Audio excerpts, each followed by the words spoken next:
Le Seigneur soit avec vous. Bonne nouvelle de Jésus-Christ selon saint Marc. Gloire à toi, Seigneur.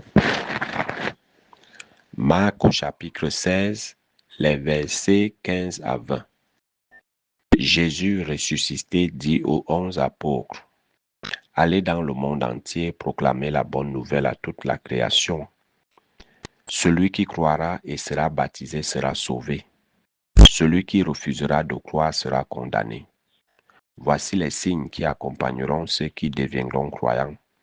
En mon nom, ils chasseront les esprits mauvais, ils parleront un langage nouveau, ils prendront des serpents dans leurs mains, et s'ils boivent un poison mortel, il ne leur fera pas de mal. Ils imposeront les mains aux malades, et les malades s'en trouveront bien. Le Seigneur Jésus, après leur avoir parlé, fut enlevé au ciel et s'assit à la gloire de Dieu. Quant à eux, ils s'en allaient proclamer partout la bonne nouvelle. Le Seigneur travaillait avec eux et confirmait la parole par les signes qui l'accompagnaient. Acclamons la parole de Dieu. Louange à toi, Seigneur Jésus. Bien-aimés de Dieu, chers frères et sœurs en Christ, loué soit Jésus-Christ. Loué soit le saint nom de Jésus-Christ. Bien le bonjour à tout le monde. Comme de coutume le samedi, nous faisons mémoire de la bienheureuse Vierge Marie et particulièrement aujourd'hui, nous célébrons la fête de Saint Marc, évangéliste, évêque d'Alexandrie et martyr. Marc était parmi les disciples. Il fut le disciple de Saint Pierre. Il a aussi travaillé avec Saint Paul. Et les textes de ce matin nous exhortent à proclamer la bonne nouvelle à toute la création. Quand le Seigneur dit « Allez dans la paix du Christ », c'est faire de nous des missionnaires, c'est l'envoi en mission. Allez proclamer la bonne nouvelle dans vos milieux de vie, dans vos familles, dans vos maisons, dans vos quartiers, dans vos associations. C'est la mission de chaque disciple. Et il y a quelque chose de fondamental que le Seigneur nous fait comprendre. Lorsqu'il dit « Celui qui croira et sera baptisé sera sauvé, celui qui refusera de croire sera condamné. » La bonne nouvelle est annoncée. Tu es libre de croire ou de ne pas croire. Parce que l'annonce contient en fait un impératif catégorique et hypothétique. Celui qui accepte la parole de Dieu, qui est Dieu, parce que le Verbe s'est fait chair, il a habité parmi nous, et ce Verbe c'est Jésus-Christ, la parole de Dieu vivante.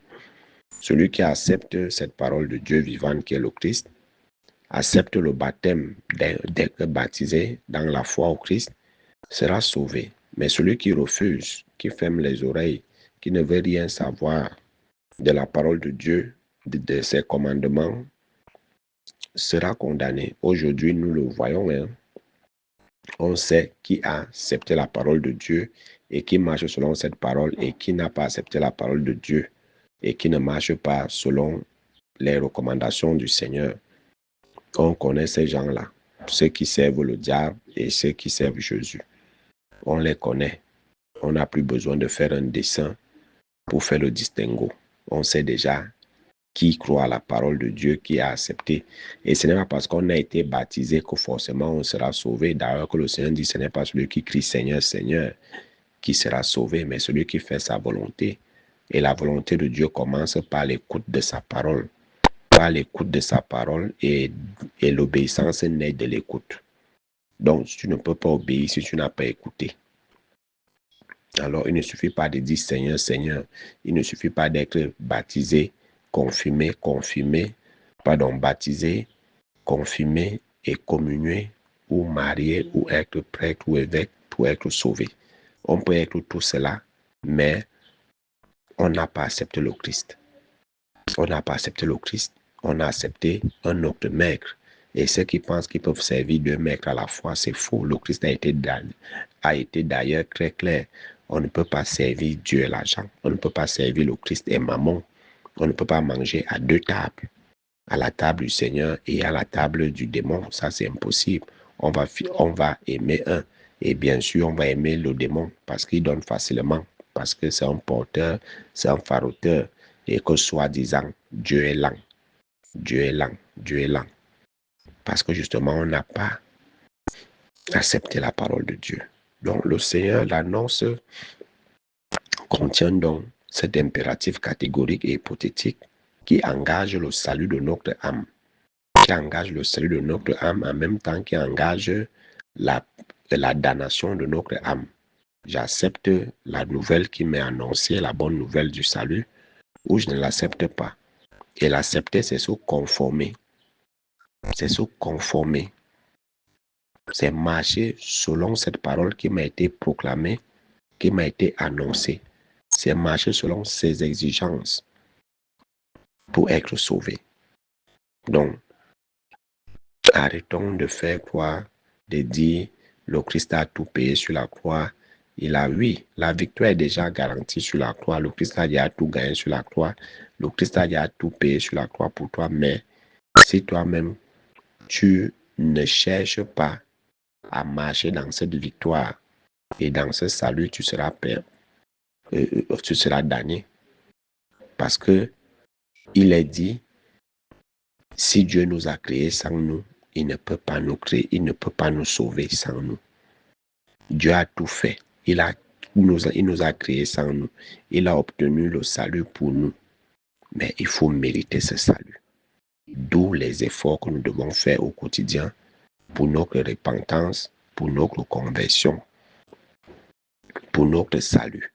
Il ne s'agit pas de croiser les bras, de faire le mal et dire qu'au dernier jour, je vais demander pardon à Dieu et je vais entrer au ciel. Ça ne fonctionne pas comme ça.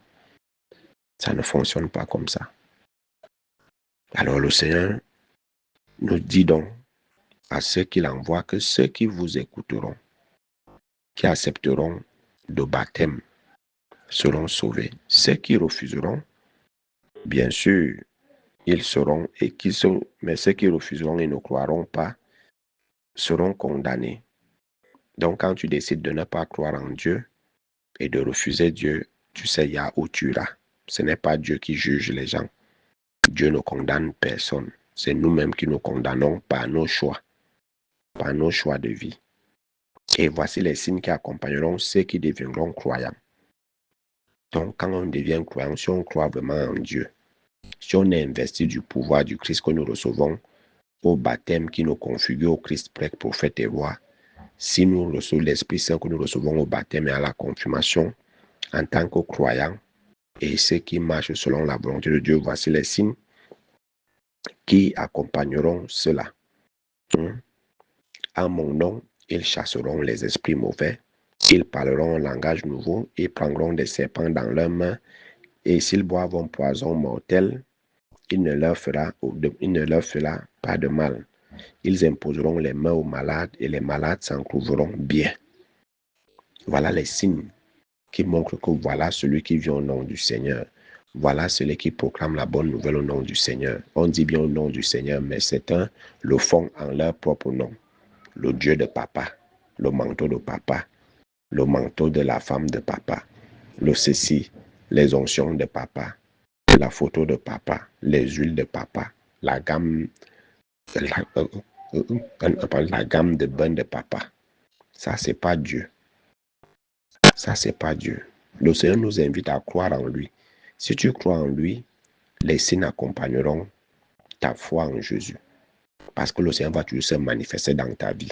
Lorsque tu diras au nom de Jésus, tu auras la victoire que tu veux. Au nom de Jésus, tu auras la santé que tu veux. Au nom de Jésus, tu auras tout ce que tu veux.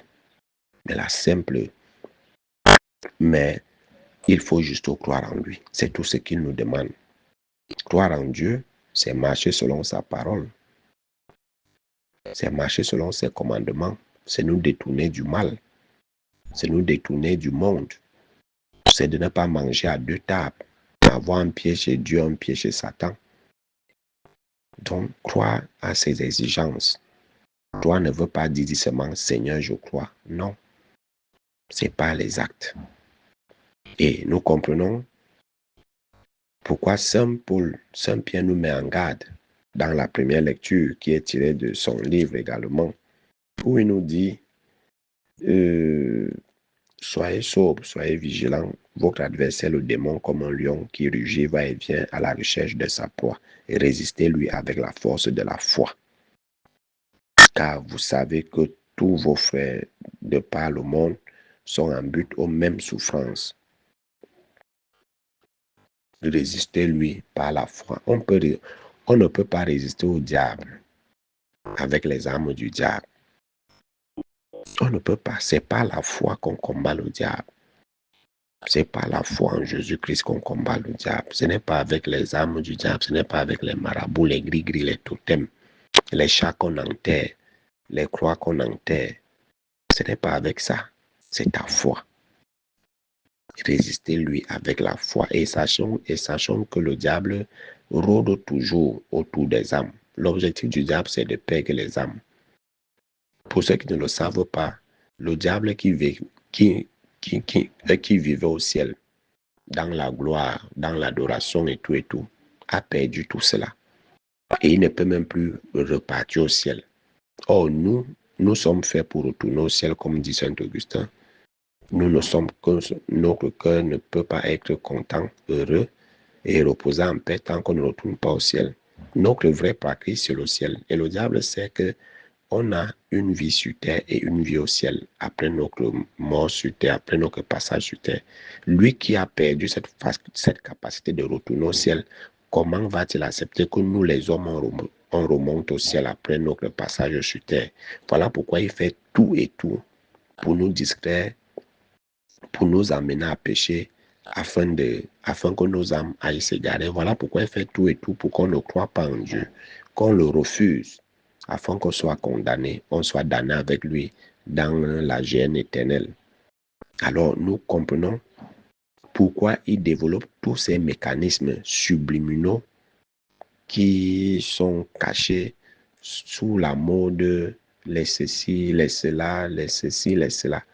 Tout ça, c'est pour nous empêcher de croire en Jésus et de le suivre et de marcher selon sa parole. Donc, c'est tout un stratagème qu'il a mis en place.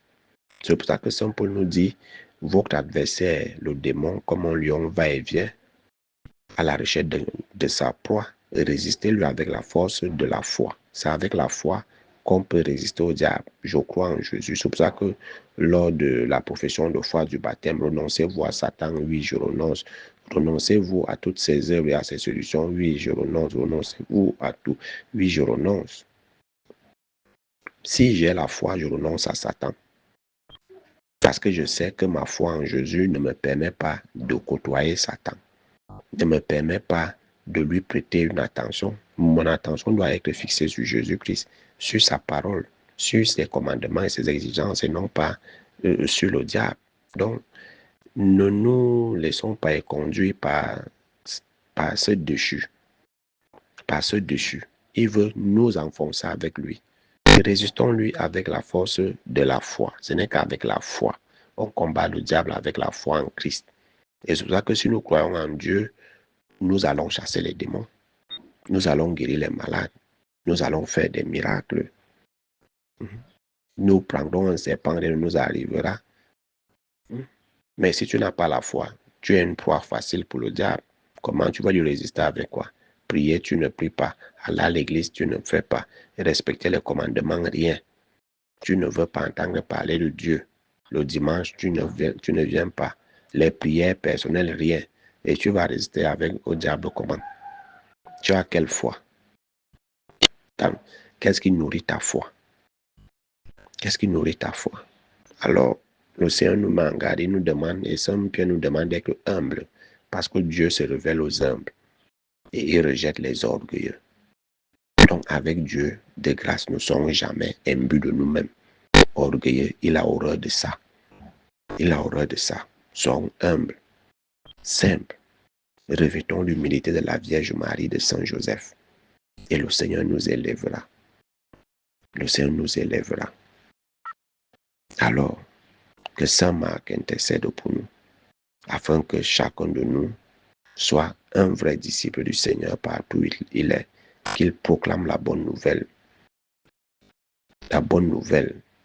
partout où il est, et que beaucoup qui ne croient pas reviennent au Christ, se convertissent, et que chacun de nous croit véritablement au Christ et rejette le diable et résiste au diable par sa foi.